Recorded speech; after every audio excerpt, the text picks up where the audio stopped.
बात 23 मार्च 1931 की शाम की है। भगत सिंह प्राणनाथ मेहता की लाई लेनिन की जीवनी पढ़ रहे थे।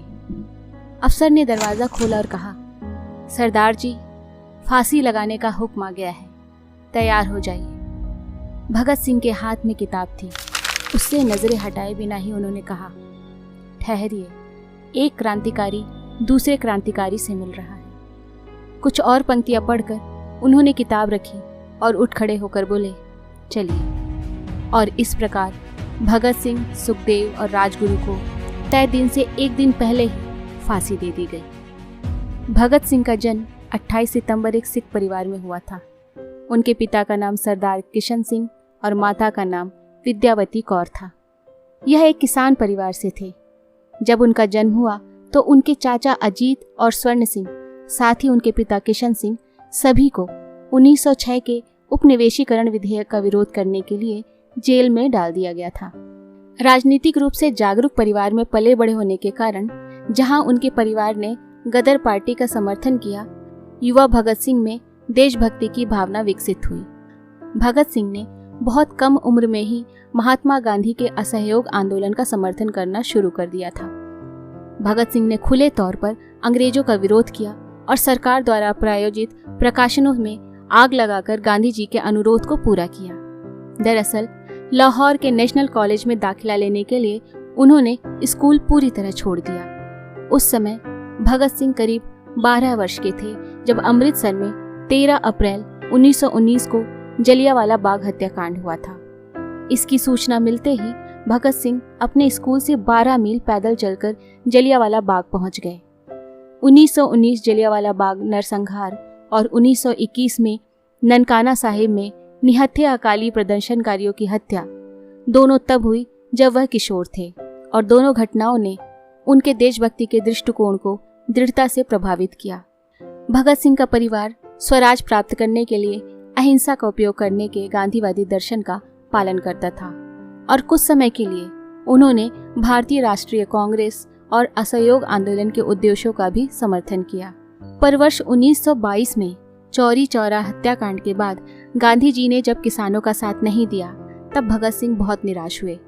उसके बाद उनका अहिंसा से विश्वास कमजोर हो गया और वह इस निष्कर्ष पर पहुंचे, सशस्त्र क्रांति ही स्वतंत्रता दिलाने का एकमात्र रास्ता है। भगत सिंह ने अपनी पसंद के कारण खुद को गांधी के अहिंसक प्रयास से अलग कर लिया और इसके बजाय युवा क्रांतिकारी आंदोलन में शामिल हो गए। नौजवान भारत सभा की स्थापना मार्च 1925 में हुई थी, जिसमें भगत सिंह इसके सचिव थे और यह यूरोप में राष्ट्रवादी आंदोलन से प्रेरित थी। भगत सिंह के शुरुआती कार्यों में मुख्य रूप से ब्रिटिश सरकार के खिलाफ आलोचनात्मक लेख लिखना और सरकार को उखाड़ फेंकने के लक्ष्य के साथ हिंसक विद्रोह के मूल सिद्धांतों को समझाने वाले पत्रक छापना और वितरित करना शामिल था। साइमन कमीशन के आगमन का विरोध करने के लिए लाला लाजपत राय ने 30 अक्टूबर 1928 को एक सर्वदलीय परेड का नेतृत्व किया, जो लाहौर ट्रेन स्टेशन की ओर बढ़ी। 1928 में साइमन कमीशन के बहिष्कार के लिए भयानक प्रदर्शन हुए। इन प्रदर्शनों में भाग लेने वालों पर अंग्रेजी शासन ने लाठीचार्ज भी किया। इसी लाठीचार्ज से आहत होकर लाला लाजपत राय की मृत्यु हो गई। इस घटना के बाद भगत सिंह को रहा न गया। 17 दिसंबर 1928 को करीब 4:15 बजे एएसपी सॉन्डर्स के आते ही राजगुरु ने एक गोली सीधी उनके सर में मारी, जिससे वह पहले ही मर जाता, लेकिन तुरंत बाद भगत सिंह ने भी 3-4 गोली दागकर उसके मरने का पूरा इंतजाम कर दिया। इस तरह इन लोगों ने लाला लाजपत राय की मौत का बदला ले लिया। इस कार्यवाही में क्रांतिकारी चंद्रशेखर आजाद ने उनकी पूरी सहायता की। क्रांतिकारी साथी बटुकेश्वर दत्त के साथ मिलकर भगत सिंह ने वर्तमान नई दिल्ली स्थित ब्रिटिश भारत की तत्कालीन सेंट्रल असेंबली के सभागार संसद भवन में 8 अप्रैल 1929 को अंग्रेज सरकार को जगाने के लिए बम और पर्चे फेंके थे। बम फेंकने के बाद वहीं पर दोनों ने अपनी गिरफ्तारी भी दी। उनका इरादा कभी भी किसी को शारीरिक चोट पहुंचाने का नहीं था, इसलिए इस घटना में कोई हताहत नहीं हुआ। घटना के मुकदमे में दोषी पाए जाने के बाद सिंह और दत्त दोनों को जेल में आजीवन कारावास की सजा मिली। इस समय भगत सिंह का नाम जेपी सॉन्डर्स हत्याकांड से भी जुड़ चुका था। उन पर राजगुरु और सुखदेव के साथ मिलकर सॉन्डर्स की हत्या का आरोप लगाया गया था। जेल में भगत सिंह करीब 2 साल रहे। इस दौरान वे लेख लिखकर अपने क्रांतिकारी विचार व्यक्त करते रहे। जेल में रहते हुए भी उनका अध्ययन लगातार जारी रहा। उनके इस दौरान लिखे गए लेख व सगे संबंधियों को लिखे गए पत्र आज भी उनके विचारों के दर्पण हैं। अपने लेखों में उन्होंने कई तरह के पूंजीपतियों को अपना शत्रु बताया है। उन्होंने लिखा है कि मजदूरों का शोषण करने वाला चाहे एक भारतीय ही क्यों न हो, वह उनका शत्रु है। उन्होंने जेल में अंग्रेजी में एक लेख भी लिखा जिसका शीर्षक था मैं नास्तिक क्यों हूँ।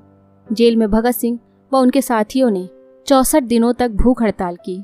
उनके एक साथी यतीन्द्र नाथ दास ने तो भूख हड़ताल में अपने प्राण ही त्याग दिए थे। 26 अगस्त 1930 को अदालत ने भगत सिंह को भारतीय दंड संहिता की धारा 129, 302 तथा विस्फोटक पदार्थ अधिनियम की धारा 4 और 6F तथा आईपीसी की धारा 120 के अंतर्गत अपराधी सिद्ध किया। 7 अक्टूबर 1930 को अदालत के द्वारा 68 पृष्ठों का निर्णय दिया, जिसमें भगत सिंह, सुखदेव तथा राजगुरु को फांसी की सजा सुनाई गई। फांसी की सजा सुनाए जाने के साथ ही लाहौर में धारा 144 लगा दी गई। इसके बाद भगत सिंह की फांसी की माफी के लिए प्रीवी परिषद में अपील दायर की गई, परंतु यह अपील 10 जनवरी 1931 को रद्द कर दी गई। इसके बाद तत्कालीन कांग्रेस अध्यक्ष पंडित मदन मोहन मालवीय ने वायसराय के सामने सजा माफी के लिए 14 फरवरी 1931 को अपील दायर की। वह अपने विशेषाधिकार का प्रयोग करते हुए मानवता के आधार पर फांसी की सजा माफ कर दे। भगत सिंह की फांसी की सजा माफ करवाने हेतु महात्मा गांधी ने 17 फरवरी 1931 को वायसराय से भी बात की। फिर 18 फरवरी 1931 को आम जनता की ओर से भी वायसराय के सामने विभिन्न तर्कों के साथ सजा माफी के लिए अपील दायर की। यह सब कुछ भगत सिंह की इच्छा के खिलाफ हो रहा था, क्योंकि भगत सिंह नहीं चाहते थे कि उनकी सजा माफ की जाए। भगत सिंह में देशभक्ति की भावना बहुत कम उम्र से ही कूट कूट कर भरी हुई थी। उनका पालन पोषण राष्ट्रवाद को महत्व देने के लिए हुआ था और वे ब्रिटिश शासन से मुक्त एक स्वतंत्र भारत के लिए तरसते थे।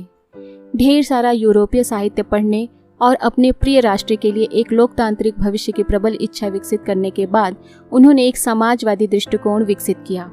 भगत सिंह जन्म से एक सिख थे, लेकिन कई हिंदू मुस्लिम दंगों और अन्य धार्मिक उथल पुथल को देखने के बाद उनका झुकाव नास्तिकता की ओर होने लगा। भगत सिंह ने सोचा कि आज़ादी जैसी अनमोल चीज पाने के लिए साम्राज्यवाद के शोषणकारी पहलू को पूरी तरह खत्म करना होगा। उनकी राय के अनुसार केवल रूस में बोल्शेविक क्रांति की तर्ज पर एक सशस्त्र क्रांति ही ऐसा परिवर्तन ला सकती है। उन्होंने इंकलाब जिंदाबाद वाक्यांश गढ़ा, जो अंततः भारतीय स्वतंत्रता के अभियान का युद्ध घोष बन गया। किसी भी महान व्यक्ति का अध्ययन तत्कालीन परिस्थितियों को ध्यान में रखकर किया जाना चाहिए। यदि भगत सिंह का झुकाव मार्क्सवाद की तरफ हुआ, इसके पीछे भी कई कारण विद्यमान थे। दरअसल 1917 की रूस की क्रांति के बाद मार्क्सवाद और समाजवाद पूरी दुनिया में बूम कर गया। सर्वहारा वर्ग द्वारा निरंकुश शासन पर विजय को हर जगह सराहना मिली और इसे शोषित वर्ग के पक्ष में क्रांति कहा गया। दूसरी बात, 1920 के दशक में पूरे विश्व में समाजवाद की लहर दौड़ रही थी। यही वजह थी कि राष्ट्रीय आंदोलन के कई पुरोधा भी उस लहर से अछूते न रहे। सुभाष चंद्र बोस और जवाहरलाल नेहरू भी समाजवाद से काफी प्रभावित थे। इसके अलावा 1929-1930 के समय वैश्विक महामंदी के कारण पूंजीवाद की सर्वश्रेष्ठता का भ्रम टूटा और उसकी खामियां उभर कर सामने आई। इसी दौर में दुनिया को समाजवाद पूंजीवाद के एक श्रेष्ठ विकल्प के रूप में दिखाई देने लगा। यहाँ तक कि भारतीय राष्ट्रीय कांग्रेस भी समाजवाद की लहर से अछूती न रही। हमारे बीच में से अधिकांश लोग भगत सिंह को मात्र एक क्रांतिकारी की तरह ही मानते हैं, परंतु भगत सिंह मात्र एक क्रांतिकारी ही नहीं थे। भगत सिंह एक विचार है, एक दर्शन है, जिसने क्रांतिकारी गतिविधियों को एक दार्शनिक आयाम दिया। भगत सिंह की जेल नोटबुक मिलने के बाद भगत सिंह के चिंतनशील व्यक्तित्व की व्यापकता और गहराई पर और अधिक प्रकाश पड़ा है। वह सच्चाई भी पुष्ट हुई है कि भगत सिंह ने अपने अंतिम दिनों में सुव्यवस्थित एवं गहन अध्ययन के बाद बुद्धि संगत ढंग से मार्क्सवाद को अपना मार्गदर्शक सिद्धांत बनाया था और महज 23 वर्ष की छोटी सी उम्र में चिंतन का जो स्तर उन्होंने हासिल कर लिया था, वह उनके युग दृष्टा युग पुरुष होने का ही प्रमाण था। यह सोचना गलत नहीं है कि भगत को 23 वर्ष की अल्पायु में यदि फांसी नहीं हुई होती तो राष्ट्रीय मुक्ति संघर्ष का इतिहास और भारतीय सर्वहारा क्रांति का इतिहास शायद कुछ और ही ढंग से लिखा जाता। बहरहाल यह उतना ही दुखद है। आज भी इस देश के शिक्षित लोगों का एक बड़ा हिस्सा एक और महान तो मानता है, पर यह नहीं जानता कि 23 वर्ष का वह युवा एक महान चिंतक भी था। राष्ट्रीय आंदोलन के दौरान तत्कालीन समाज विभिन्न समस्याओं से भी उलझ रहा था।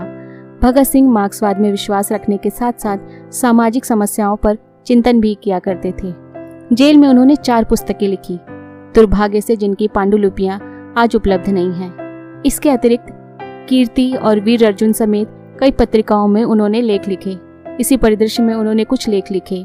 इसमें उन्होंने बोला कि तुम कहते हो कि आज जो कष्ट भोग रहे हैं ये पुनर्जन्म के पापी हैं और आज के उत्पीड़क पिछले जन्मों के साधु पुरुष थे, अतः वे सत्ता का आनंद लूट रहे हैं।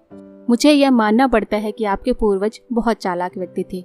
उन्होंने ऐसे सिद्धांत गढ़े जिसमें तर्क और विश्वास के सभी प्रयासों को विफल करने की काफ़ी ताकत है। इस सिद्धांत का निर्माण भगत सिंह के अनुसार विशेषाधिकार युक्त लोगों ने अपनी हथियाई हुई शक्ति, पूंजी तथा उच्चता को सही ठहराने के लिए किया था। असहयोग और खिलाफत आंदोलन की समाप्ति के बाद मुस्लिम लीग और कांग्रेस के रास्ते अलग अलग हो गए और इसी दशक में देश में सांप्रदायिक दंगे भड़कने लगे। 1926 में कलकत्ता में एक भयानक दंगा हुआ। संयुक्त प्रांत में 1923 और 1927 के बीच लगभग 88 दंगे हुए, जिनके कारण हिंदू मुस्लिम संबंध लगभग पूरी तरह भंग हो गए।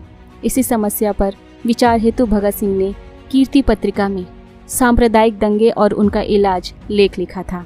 भगत सिंह ने कहा था कि उन दिनों भारत के लोगों की आर्थिक हालत इतनी खराब थी कि उन्हें एक दूसरे के खिलाफ भड़काना काफ़ी आसान था, क्योंकि भूखा व्यक्ति अपने सिद्धांत ताक पर रख देता है। दूसरी बात, वे लोगों को परस्पर जोड़ने के लिए वर्ग चेतना की समझ को आवश्यक बताते हैं।